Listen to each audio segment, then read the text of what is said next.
नमस्कार। तो चलिए आज एक बहुत ही दिलचस्प सवाल पर गौर करते हैं कि कैसे एक ही ऐतिहासिक घटना की कई बिल्कुल अलग-अलग कहानियां हो सकती हैं। मतलब क्या हिस्ट्री बस वही है जो किताबों में लिख दिया गया, पत्थर की लकीर, एक ऐसी सच्चाई जो कभी बदल नहीं सकती? या फिर ये एक ऐसी कहानी है जो इस बात पर निर्भर करती है कि उसे सुना कौन रहा है? और जानते हैं, यही वो आइडिया है जिसे हम आज समझने वाले हैं।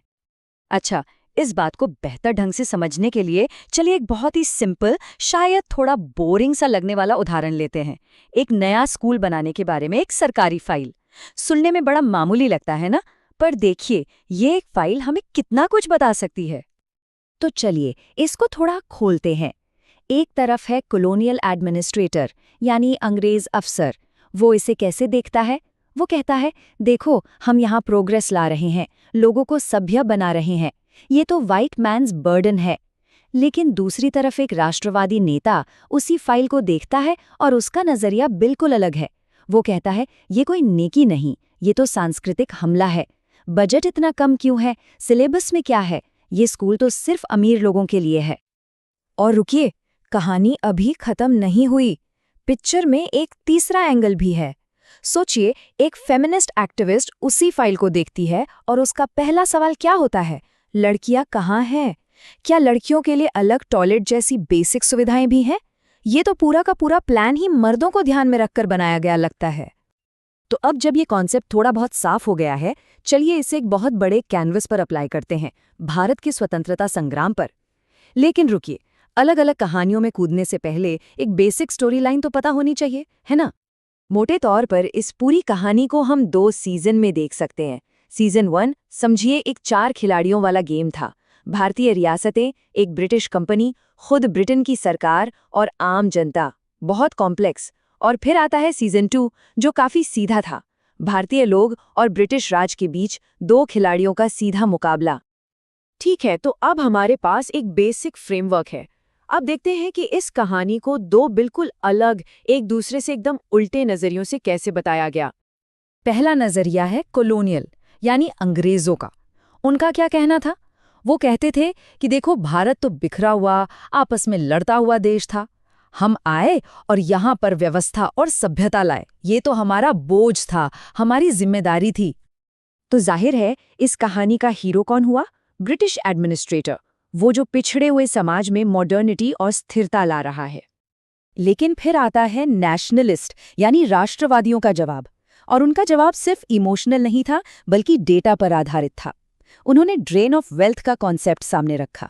उन्होंने बाकायदा हिसाब लगाकर दिखाया कि कैसी ब्रिटिश राज हर साल लाखों पाउंड की दौलत यहां से ले जाकर भारत को आर्थिक रूप से खोखला कर रहा था। तो इस दूसरी कहानी में, इस काउंटर नैरेटिव में, हीरो कौन है? वो पढ़े लिखे भारतीय नेता जिन्होंने इस लूट को दुनिया के सामने रखा और आज़ादी की लड़ाई लड़ी। तो क्या कहानी बस इतनी है? ब्रिटिश बनाम भारतीय एलीट? नहीं, कुछ समय बाद इतिहासकारों ने इन दोनों ही कहानियों पर सवाल उठाने शुरू किए। उन्होंने पूछा, एक मिनट, इन बड़े बड़े नेताओं के अलावा बाकी सब लोग कहाँ हैं इस कहानी में? और यहीं से आता है मार्क्सिस्ट नजरिया। ये कहता है कि असली लड़ाई सिर्फ भारत बनाम ब्रिटेन की नहीं थी। एक और लड़ाई चल रही थी, भारत के अंदर ही, भारत के अमीर और गरीब के बीच, फैक्ट्री के मालिक और मजदूर के बीच, जमींदार और किसान के बीच। तो इस कहानी का हीरो कोई एक नेता या राजा नहीं है। हीरो है वो संगठित मजदूर वर्ग, वो किसान जो सिर्फ अंग्रेजों से नहीं बल्कि अपने ही देश के शोषकों से भी लड़ रहा था। और फिर आता है सबसे रैडिकल, सबसे अलग नजरिया, सबाल्टर्न पर्सपेक्टिव। ये कहता है कि अब तक हमने जो भी कहानियां सुनी वो सब बड़े लोगों की कहानियां थीं, और स्वतंत्रता संग्राम का जो ऑफिशियल नेतृत्व था वो तो एक तरह से फर्जी था।